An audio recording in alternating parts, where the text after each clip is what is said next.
about 20, I'm going over.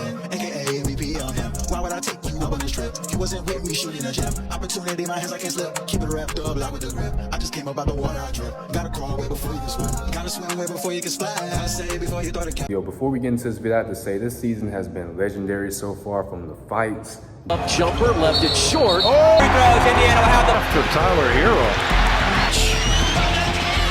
and that will likely end the night. Nurk. Jimmy causing a scene in South Beach. Pat Riley's not going to lose. Jimmy just wasted money. I mean, he's lost $3 million. He's never going to see. That's a lot of money. No matter how much money you got, $3 million is a lot.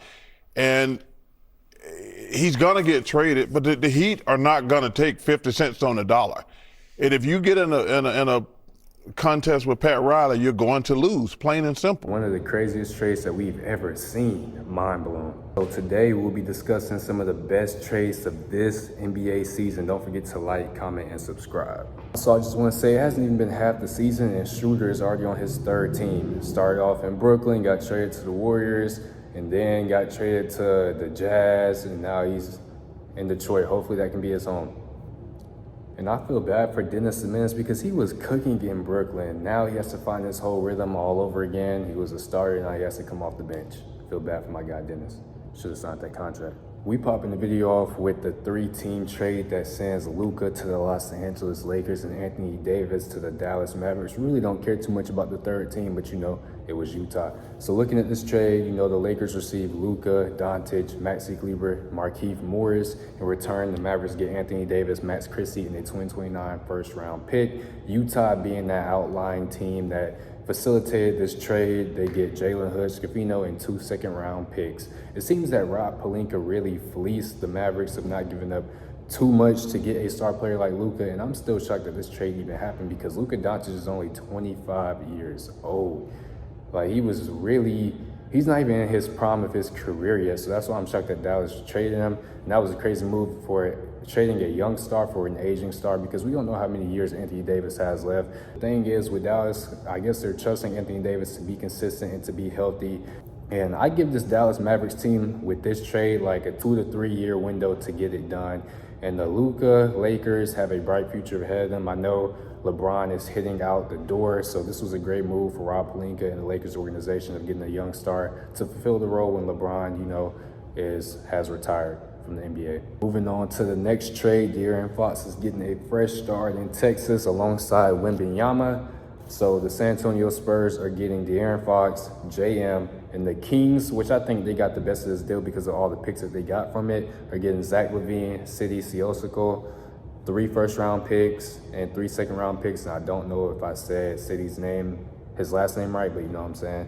You guys know what I'm talking about. Bulls, who I feel like are going into I'm not going to say a full rebuild mode, but they're going into a slight rebuild mode because they still have Lonzo Ball and Josh Giddey. They're getting Zach Collins, Kevin Huerter, Trey Jones, and a first-round draft pick. And I'm surprised because this is after the trade deadline that they did not trade Nikola Vucevic. I thought that he was going to be on the trading block, and I'll probably make another video of guys who I feel like should have got traded that are still on their team. Of course, the San Antonio Spurs really won this trade because they got a point guard that can be a closer next to Wembanyama and that can help his team, an all-star point guard at that. De'Aaron Fox is a killer, and the San Antonio Spurs are going to be running the West for many years to come. Sacramento Kings is that getting Zach LaVine, it doesn't put them in finals contention. Like, they have to make more moves, of course, because when you have Sabonis, LaVine, and DeMar DeRozan, that big three, I don't believe can win you a championship. And DeMar is getting older, so we don't know if he'll still be in Sacramento or if he'll be wanting out to try the ring chase. All right, so the last trade that we're doing for this video, and it revolves around your boy, Jimmy Butler. This was a 5-team trade involving the Warriors, the Heat, the Jazz, the Pistons, and the Toronto Raptors. So starting off with the Warriors, they're getting Jimmy Butler, 2 second-round picks, and some cash. The Heat will receive Andrew Wiggins, Kyle Anderson, Davion Mitchell, and a 2025 first-round draft pick. And the Utah Jazz are getting Josh Richardson, KJ Martin, 2 second-round picks, and some cash. The Pistons will get Lindy Waters, Dennis Schroeder, and a second-round pick. The Toronto Raptors are getting PJ Tucker, a 2026 second-round pick, and some cash. The Warriors and the Miami Heat got the best end of this deal. The Heat getting Andrew Wiggins and Davion Mitchell can be scary because Tyler Hero is already balling. I know Bam is having, you know, an off year, but just think about if Wiggins Bam and Tyler Hero can step up, that's a trio right there in the East that, hey, they can make some noise in the East. And the Warriors getting Jimmy Butler, I feel like the Warriors should have made more moves than what they made. I mean, I feel like they need another center and another scoring type of guard, and they really didn't get that. But they got Jimmy Butler, and I guess this team believes that Jimmy Butler can be that piece that they need to get over the hump and make it back to the finals.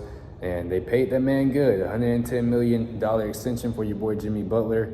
Hey, me personally, I don't believe that Jimmy Butler is enough out in the West because it's a stacked Western Conference with a lot of teams. I don't think that Jimmy Butler is enough to get the Warriors over the hump. Yes, they're going to have some success, but I believe they need more than Jimmy Butler. Hope you guys enjoyed this video. This is the end. Out of all these trades, comment down below which team had the best deal.